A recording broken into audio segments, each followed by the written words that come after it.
신앙 고백하심으로 새벽 예배 드립니다. 전능하사 천지를 만드신 하나님 아버지를 내가 믿사오며 그 외아들 우리 주 예수 그리스도를 믿사오니 이는 성령으로 잉태하사 동정녀 마리아에게 나시고 본디오 빌라도에게 고난을 받으사 십자가에 못 박혀 죽으시고 장수한 지 사흘 만에 죽은 자 가운데서 다시 살아나시며 하늘에 오르사 전능하신 하나님 우편에 앉아 계시다가 전이로서 산 자와 죽은 자를 심판하러 오시리라.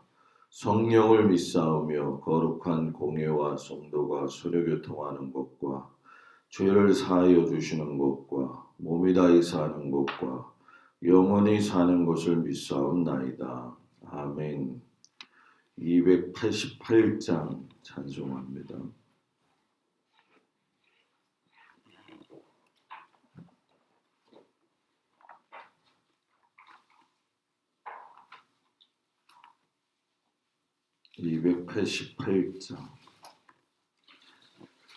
예수를 나의 구주 삼고 성령과 피로써 거듭나니 이 세상에서 내 영혼이 하늘의 영광 누리로다. 이것이 나의 간증이요 이것이 나의 찬송이세. 나 사는 동안 끊임없이 구주를 찬송하리로다. 온전히 주께 맡긴 내요 사랑의 음성을 듣는 중에 천사들 왕래하는 것과 하늘의 영광 보리로다. 이것이 나의 간증이요 이것이 나의 찬송일세. 나 사는 동안 끊임없이 구주를 찬송하리로다. 주 안에 기쁨 누림으로 마음의 평강이 잔잔하니 세상과 나는 간 곳 없고 구속한 주만 보이도다. 이것이 나의 간증이요 이것이 나의 찬송일세. 나 사는 동안 끊임없이 구주를 찬송하리로다. 아멘. 오늘 말씀은 창세기 25장에서 27장 말씀 25장을 보도록 하겠습니다.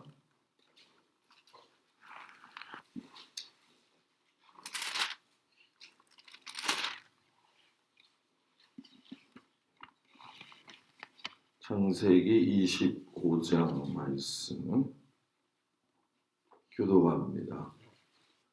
아브라함이 후처를 맞이하였으니 그의 이름은 구드라라.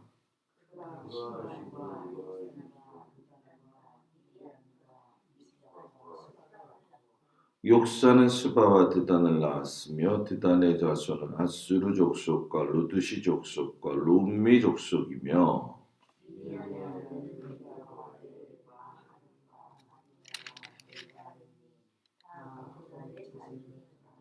아브라함이 이삭에게 자기의 모든 소유를 주었고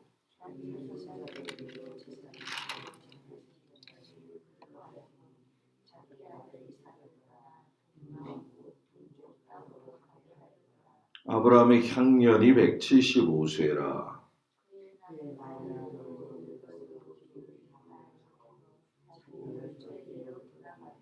그의 아들들인 이삭과 이스마엘이 그를 마므레아 헷족속 소알의 아들 에브론의 밭에 있는 막벨라 굴에 장사하였으니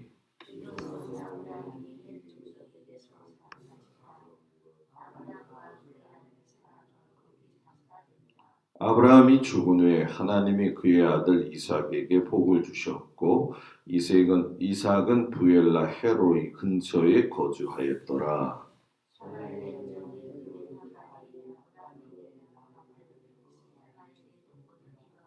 이스마엘의 아들들의 이름은 그 이름과 그 세대대로 이와 같으니라. 이스마엘의 장자는 느바요시요 그 다음은 게달과 압부엘과 미삼과 하닥과 데마와 여들과 나비스와 게드마니.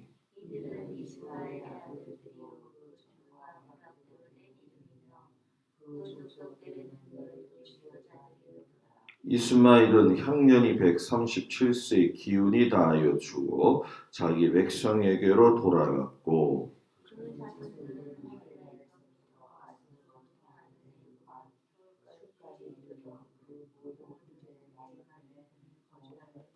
아브라함의 아들 이삭의 족보는 이러하니라. 아브라함이 이삭을 낳았고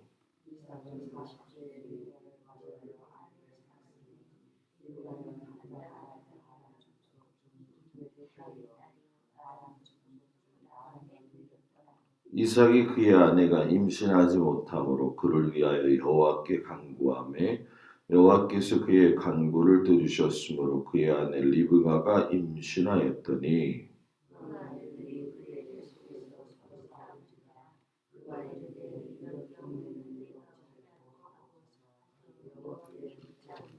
여호와께서 그에게 이르시되 두 국민이 내 태중에 있구나. 두 민족이 내 복중에서부터 나누이리라. 이 족속이 저 족속보다 강하겠고 큰 자가 어린 자를 섬기리라 하셨더라. 먼저 나온 자는 붉고 전신이 털옷 같아서 이름을 에서라 하였고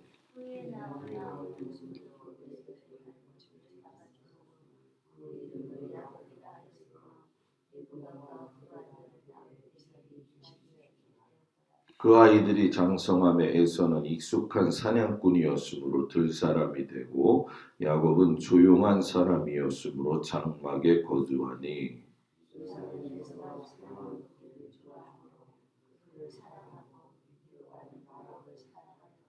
야곱이 죽을 수 없더니 에서가 들에서 돌아와서 심히 피곤하여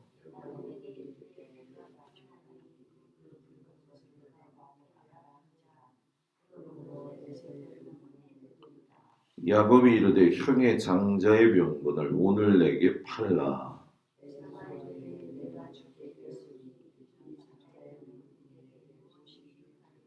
야곱이 이르되 오늘 내게 맹세하라. 에서가 맹세하고 장자의 명분을 야곱에게 판지라. 야곱이 떡과 팥죽을 에서에게 주매 에서가 먹으며 마시고 일어나 갔으니 에서가 장자의 명분을 가볍게 여김이었더라. 아멘. 거룩한 주일 주님 앞에 온 성도들을 축복합니다. 창세기 25장, 27장에서는 이삭이라고 하는 한 사람이 등장을 하게 되어지죠. 그 사람을 이야기할 적에 뭐라고 표현하면 좋냐? 순종과 양보의 사람이었다. 이렇게 생각하면 좋을 것 같습니다. 이제 하나님의 꿈이 아브라함의 육신의 죽음으로 인해서 다음 세대였던 이삭으로 계승되어지는 말씀이죠. 아브라함이 여러분 175세에 하나님의 부름을 받게 되죠. 그리고 사라가 제일 먼저 그 묻혀 있었던 막벨라 굴에 묻히게 되어지죠. 성경을 보게 되면은 이때 이삭과 이스마엘이 아버지 아브라함의 장례를 함께 치렀다 이렇게 얘기를 해요. 그런 걸 보니까 이삭과 이스마엘이 다른 두 민족은 되었지만은 서로 간에 있어서의 큰 마찰은 생전에 아버지가 다 정리해 놓은 것 때문에 그런지 별 문제가 없는 것을 보게 되죠. 오히려 지금에 이르러서야 그 후손들이 더 큰 문제가 되는 걸 여러분도 아실 거라 생각이 듭니다. 이 막벨라 굴은 우리가 잘 아는 것처럼 아내 사라의 장례를 치르기 위해서 가나안 사람들에게 돈을 주고 직접 산 땅이었지요. 그래서 이 막벨라 굴은 그냥 무덤이 아니라 가나안의 꿈을 마련하기 위한 기초이기도 하고 전진 기지가 되어지는 그런 역할도 했다라는 얘기죠. 아브라함의 이야기가 창세기 12장에서 25장까지 14장으로서 아주 짧게 기록되어지면서 이제 아브라함이 죽은 후에 이스마엘과 이삭의 족보가 등장하죠.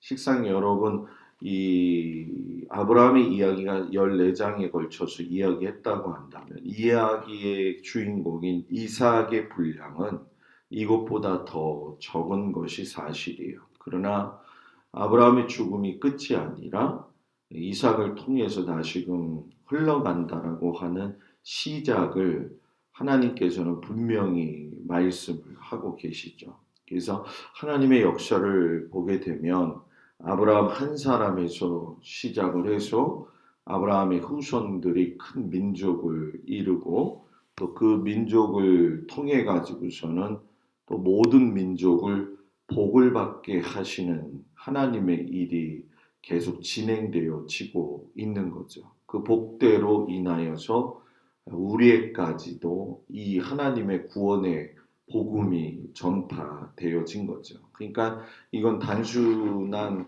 족보 이야기로서 끝나는 문제는 아니라는 거죠. 그리고 오늘 말씀을 읽어보셔서 아시겠지만 이삭이 아버지하고 조금 다른 점이 있습니다. 그거는 문제가 생겼을 때에 인간적인 방법으로 대안을 찾기보다는 하나님께 간구하고 기다렸다라는 얘기예요. 아브라함이 여러분 75세에서부터 시작해가지고 100세까지 25년을 기다리다가 이삭을 그의 품에 안았잖아요. 그 안에 남겨지기까지 보게 되면 자기의 몸종이었던 엘리에셀을 대처 방안으로 생각하기도 했고 또 하갈의 그 통해서 이스마엘이라고 하는 대처 방안을 찾기도 했었죠. 그런데 이삭도 그의 아내 리브가가 아기를 못 갖는 그런 상황이었었다는 거예요. 그런데 아브라함이 가지고 있지 않았던 태도가 이 이삭에게 있었는데 그거는 뭐냐 하면 사람의 대안을 찾지 아니하고 하나님 앞에 간구하면서 기다렸다는 거죠. 그래서 창세기 25장 21절에 보게 되면 이삭이 그의 아내가 임신하지 못함으로 그를 위하여 여호와께 간구하며 여호와께서 그의 간구를 들으셨으므로 그의 아내 리브가가 임신하였더니 하나님이 이삭의 간구를 들으셨다는 것이고 이삭은 간구를 하나님께 했다라고 하는 거죠. 그래서 이삭과 리브가에게 야곱과 에서를 쌍둥이로 허락을 하시죠. 그런데 이제 성경에 보시면 아시겠지만 이들에 대한 하나님의 섭리는 이미 태어나면서부터 그 비밀이 드러나 있었던 거예요. 큰 자가 어린 자를 섬길 것이다. 그러니까 하나님의 뜻이 비밀이 이미 드러나 있었기 때문에 야곱이 큰아들 에서의 장자권을 갖는다라고 하는 건 이미 밝혀진 이야기라는 거죠. 이 장자권이 이 베코라라고 이야기를 하는데 첫 해를 열었기 때문에 가족의 대표가 되어지는 그 권한이 있고 또 그 갑절에 재산을 상속받을 수 있는 권한을 그런 가졌다는 뜻이죠. 근데 이 문제를 참 잘 정리해야 될 상황에서 이 장자권의 문제가 잘 해결이 되지 않아 가지고 야곱과 에서가 갈등을 계속 일으켰다는 거 아마 여러분들이 기억하실 거예요. 그런데 이거는 단순한 형 에서와 동생 야곱의 갈등의 문제가 아니라는 거죠. 이거는 이미 하나님이 섭리 가운데 계획하셨던 일이고 장자의 축복을 받은 야곱을 통해 가지고 한 별이신 예수님이 나와서 하나님의 예언이 성취되어지는 것을 이미 준비하셨다라는 얘기죠. 그리고 무엇보다도 우리가 이 이삭을 보면서 아버지한테 그 모리아산에서 순종했던 그 모습이 하나님과의 관계 속에서는 순종, 그리고 사람들과의 관계 속에는 양보로 이렇게 발전되어지는 것을 우리가 보게 되어지죠. 아브라함 때도 흉년이 들었는데 이삭이 살 때에도 흉년이 들었어요. 그런데 이삭이 또 아버지하고 다른 점은 아브라함은 애굽으로 내려갔었죠. 그런데 이 이삭은 내려가질 않았어요. 오히려 그 블레셋의 땅 그랄이라고 하는 곳에 거처를 옮기죠. 그 거처를 옮겨 놓고 나서 하나님께서 내려가지 말아라 하셨으니 안 내려간 게 순종인데 그 순종 속에서 보게 되면은 흉년이 그랄에도 있었느냐 없었느냐를 살펴보면 있었다는 거예요. 그러니까 피해서 애굽으로 내려가나 또 애굽에서 옥토와 같은 일이 벌어질 것이라고 생각을 했던 아브라함의 모습에 비하면 이삭은 그랄이라고 하는 것이 같은 흉년의 지역이었지만은 하나님이 가지 마라 했으니까 안 갔다는 거죠. 똑같은 흉년이었는데 그리고 똑같은 환경과 장소만 달았을 뿐이죠. 그런데 여기서 놀라운 건 뭐냐? 하나님이 이삭에게 100배의 결실을 맺게 하셨다는 거죠. 여러분 우리가 잘 아는 것처럼 인간의 방법은 콩 심은 데서 콩이 나야 되는 거잖아요. 가뭄이 있다면 가뭄으로 인한 어려움이 있어야 되는데 하나님이 자연적인 원리를 넘어서 가지고 직접적으로 그랄을 주관을 하시죠. 그래서 그 흉년의 때에 이삭에게만 100배의 기적이 계속 일어나요. 또 한두 번이 아니죠.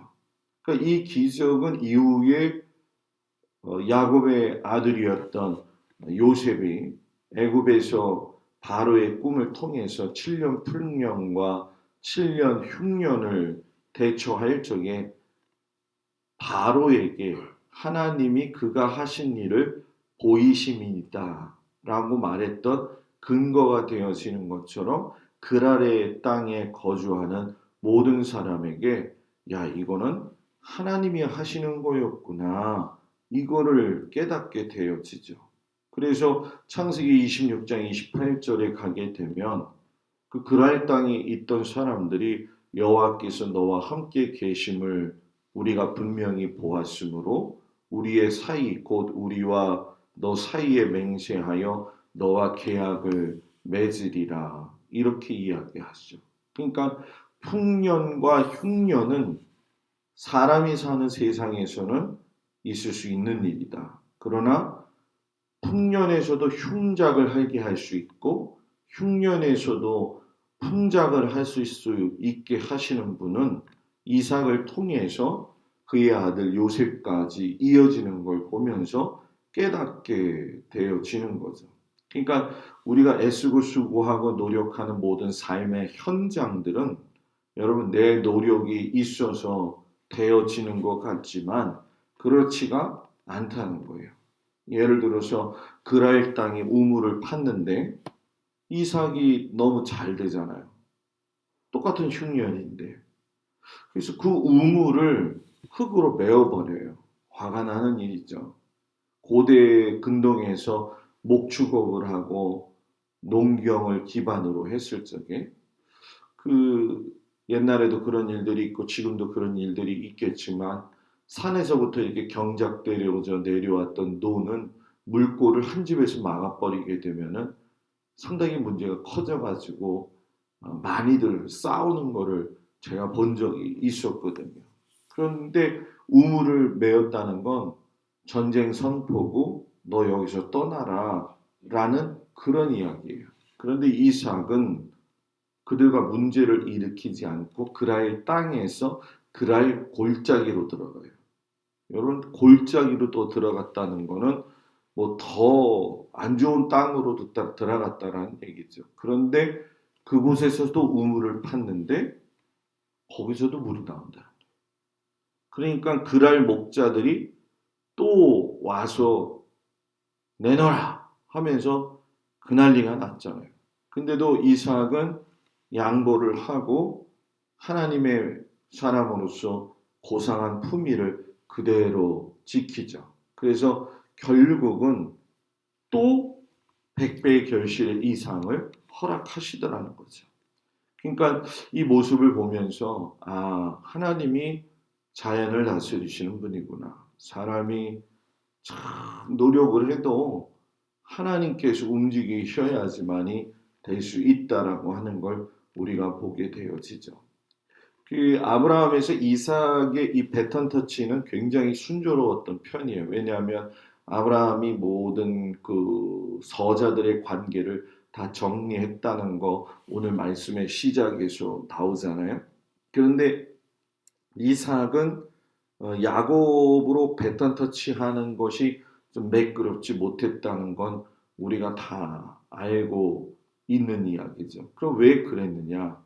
그건 이삭과 리브가가 하나님의 말씀에 좀 더 민감하지 않았다라는 거예요. 분명히 하나님은 야곱과 에서를 주시면서 장자권이 야곱에게 있다라고 하는 것을 말씀하셨잖아요. 큰 자가 어린 자를 섬길 것이다. 그러면 하나님의 말씀이 왜 이렇지?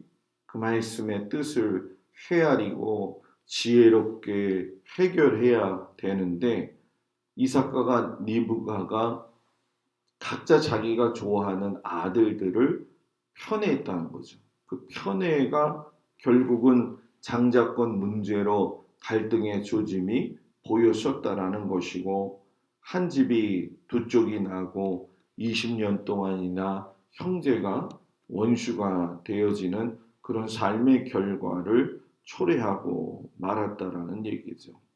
그러나 이제 우리가 전체적으로 보면서 느낄 수 있는 것은 마지막 중요한 포인트가 되어지지만 축복의 부모가 되라는 거죠. 아버지가 아들에게 축복을 보여주는 일들이 성경에 참 많이 나와 있잖아요. 노아가 셈과 야벳에게도 축복을 주고 또 아브라함이 이삭에게, 이삭이 야곱에게, 야곱이 12 아들에게 축복해 주잖아요. 부모의 권한 중에서 제일 중요한 게 뭐냐? 축복이에요. 축복. 축복을 많이 해줘야 돼요. 목사의 권한이 뭐냐? 축도권이 있고 축복권이 있고 판결권이 있잖아요. 그런 것처럼 치리권이 있는 것처럼 목사가 해야 될 일 중에 제일 중요한 것도 축복하는 거예요. 그러니까 여러분들도 계속 축복을 해야 돼요. 누구를요? 나를요? 자식들, 자녀들을 위해서 계속 축복하고 축복하면 그 축복이 자녀들에게 임한다라는 얘기죠. 그래서 아버지 하나님도 아들 예수님을 축복하고 기뻐하셨죠. 세례받고 올라오셨던 그 예수님을 향해서 이는 내 사랑하는 아들이요 내 기뻐하는 자다라고 하면서 뭐라고 이야기하시냐면은 너희는 그의 말을 들으라. 예수님의 말씀을 듣는 것 그것이 가장 큰 복된 축복이고 미래에 우리가 받을 또한 큰 축복의 열쇠가 되어지는 거죠. 오늘 말씀을 보면서 이삭이 기다리며 순종하고 양보하기를 참으로 잘했구나. 우리는 어떤 마음을 가지고 살아가면서 인간사 생활 속에서 하나님을 기다리고 순종하고 관계 속에서 어떤 양보를 하고 생각을 하며 살아가는지도 또 살펴보아야 되겠고, 이삭처럼 하나님 마음도 생각해보고 이웃 마음도 또 관계를 잘 만들어가고 또 자녀들을 마음껏 축복해서 하나님의 은혜가 강같이 흘러내려가는 귀한 가정의 통로가 되어지는 그 은혜가 우리 모든 성도들에게 있기를 주의 이름으로 축복을 드립니다. 기도합니다. 은혜로우신 아버지 하나님, 아브라함이 이삭을 축복했을 때에 그 축복이 이삭을 통해서 이루어짐으로 흉년의 때에 풍년을 이루는 모습을 봅니다. 사람들은 그를 미워하고 우물을 메었지만 그 흉년의 풍년을 이루게 하신 하나님의 주권과 권한을 보며 우리는 순종 안 할 수 없음을 고백합니다. 하나님, 우리의 노력도 중요하지만 하나님이 지키시고 도우시고 인도하신다는 그 사실을 깊이 알게 하여 주시옵소서. 아버지 하나님의 그 선하신 뜻이 아버지 우리 모든 성도들이 깊이 알게 하여 주시옵시고, 오늘도 거룩한 주일 각자의 처소에서 주님 앞에 나오는 성도들에게 아버지 하나님 주님을 향한 마음과 믿음을 가지고 정성된 마음으로 나오며 하나님을 섬기고 또 그 속에서 순종하고 또 이웃과의 관계 속에는 양보하고 또한 헤아려 보며 갈 수 있는 은혜가 우리 가운데 있게 하여 주옵소서.